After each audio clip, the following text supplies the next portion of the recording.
We talk about Khajuraho and its kingdom, then we will talk about all these temples. That here in Khajuraho it was Chandela dynasty, you might have heard of it. Of course, those Chandelas were the Hindu Maharajas who built all these temples, but before Mughal or Islamic period. So anything we are going to discuss about here is very Hindu architecture. And talking about the Hindu Maharajas or their genealogy or history, it suggests they were the Rajput king, means warrior class people, and by the end of 8th century they were very much powerful after getting some victory over the wars. And they formed or established their capital at Kalinjar, not in here. Kalinjar is about 80 miles or 120 kilometers from here on the east, on that way.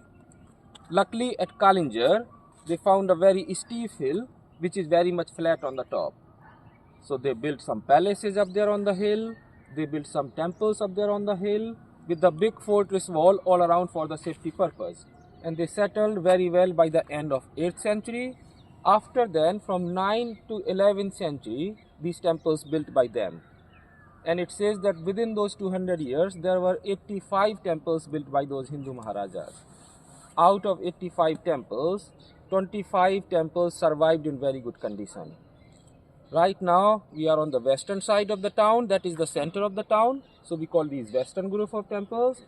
Some temples are on the eastern side, some temples is scattered here and there all around. So there are 25 temples left. But they never lived in here. That's quite a good question. That sometimes we people ask about what was the capital of Chandelas. It comes into UPSC or IAS exam also, and most of we know or heard about the Khajuraho, so we go for the Khajuraho is the correct answer. But in fact, they never lived in here. Their capital was at Kalinjar. Luckily at Kalinjar, we talked about, they found a very steep hill which is very much flat on the top. So they built palaces, temples, fortress wall and everything. Now one little question comes over here, that why they built temples over here where they never lived in. They were 120 kilometers far from here. So we could go for some of the probable regions, that first of all temples built for the monks, for the priest, or whoever who were doing meditation at that time, and they may not got disturbed by the influence of politics or by the army.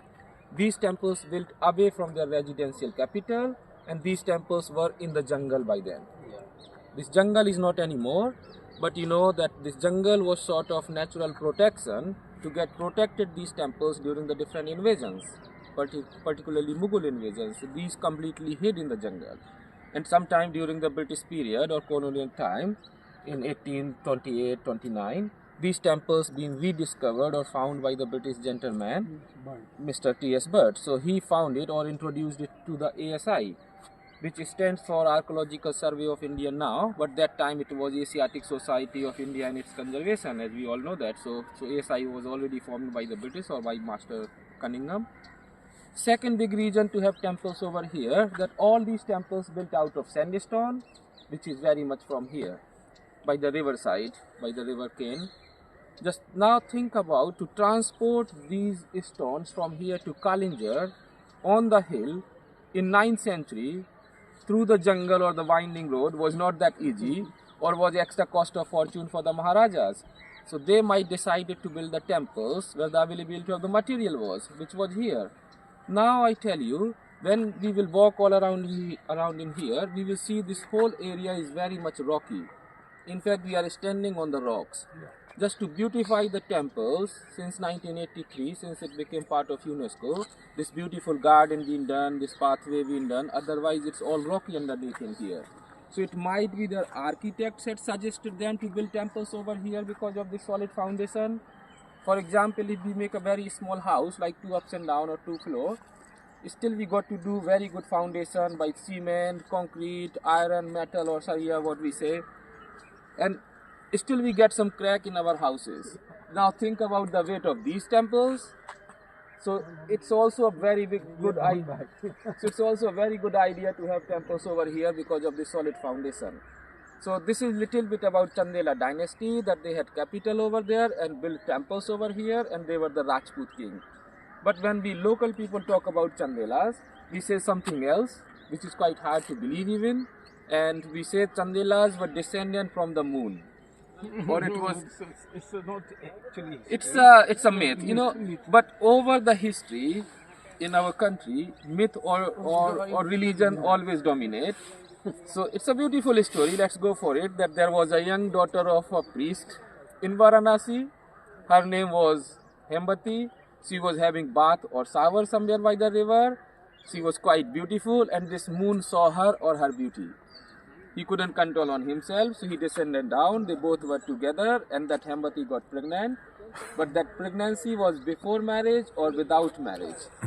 So somehow she didn't want to continue, and it says that she was about to jump into the river.